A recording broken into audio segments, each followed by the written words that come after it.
Sinuko natin si Rodrigo Roa Duterte sa dayuhan na para bang wala siyang sariling bayan. Since when did the Philippines become a province of The Hague? As far as we are concerned, we're no longer members of the ICC. And as non-members, can we possibly fall under the jurisdiction of the ICC? Yes, ma'am, I think, because we, under the... What's the use of signing or ratifying a treaty if it bears no weight?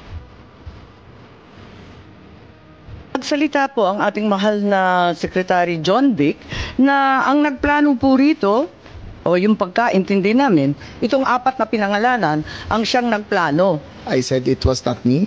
There were other people in the room, but we did not discuss any plans of any arrest. Oh, really, huh? And was that the plan from the very Yes, from the beginning? very beginning. What was, and who was really on top of this? Ikaw ho ba nagplano ng lahat ng ito? Hindi naman, hindi naman. It was a group effort. Secretary Chudoro was there, Secretary Anyo was there too, and the President and I. Sinabi ninyo na hindi kayo mag-isa na nagplano, kundi isang There was no grupo. planning, ma'am. Pero yun ang sabi eh. I said, hindi ako nagplano. Marami May kaming- isang grupo na Ang- nagplano. We were all talking about a rumor, ma'am, and that was all. Rumor lang yun? Yes, ma'am.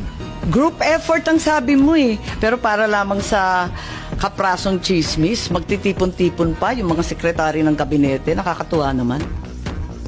Call it what you may, ma'am. Walang magawa. The only information we got was the words of the former president in Hong Kong. Sa Hong Kong, Sa Hong Kong, ma'am. na andyan na. Yes, ma'am. Siya pang nauna, hindi kayo. Yes, ma'am. Nakakatuwa, ano?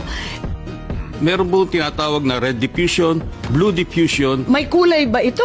Yung pinadala sa atin, anong kulay ng diffusion? Ito po ay wanted person diffusion. So, walang red notice. Hindi po siya red notice because the nature of the diffusion is... Eh bakit si Congressman Arnie Teves may red notice na, hindi pa natin nagagawa ng paraan? Hindi ko po masagot. Ma'am, yung kay Arnie Teves, ho. Ang pagkaintindi namin, red notice din ang sinasabi.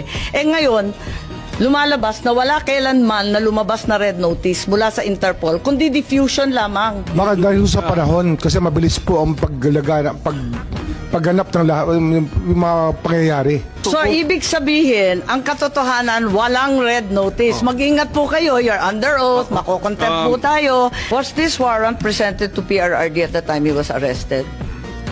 Pwede bang may sumagot?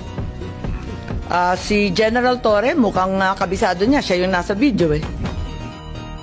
Soft copy was given to them on the tube. Ikaw naman Yes, ma'am. bumasa ng Miranda rights, hindi man lang yung prosecutor. Tinikoberan mo na yung papel ng DOJ, kaya sumagot ka ngayon. I-present po namin kay President Duterte na nasa Nabasa niya lahat, 250. 15 pages. Ang bilis-bilis lang lumabas eh. Hindi po niya nabasa yun. Hindi niya nabasa. Oo, hindi niya. Pagpalagay natin hindi siya Vice President, she is an immediate member of the family. Ang immediate members of the family, 24 hours pwede bumisita sa amin, nakakulong kami. Ito hindi pa nakakulong. Anak ito. Bakit hindi niya pinapasok? Maliban doon, is this not a violation of RA 7438 that requires that you guarantee access to an attorney? Oh my God. Body who issued the warrant, sir. Nasa batas yan. On 2 counts, immediate family na, abagado pa niya.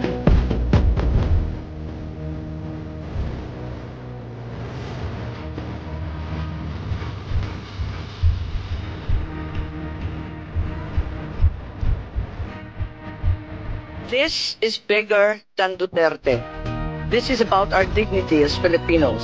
Ang hustisyang ipinapataw ng dayuhan ay hindi hustisya. Ito ay pangkakalipin. Useless lahat ng hearing na ito kung hindi na po may babalik si Tatay Diggo. O kaya, kung kaya niya po siyang dalayin doon in less than 1 day sa loob po ng 13 na oras, dapat kaya niyo rin po siyang ibalik dito sa lalong madaling panahon.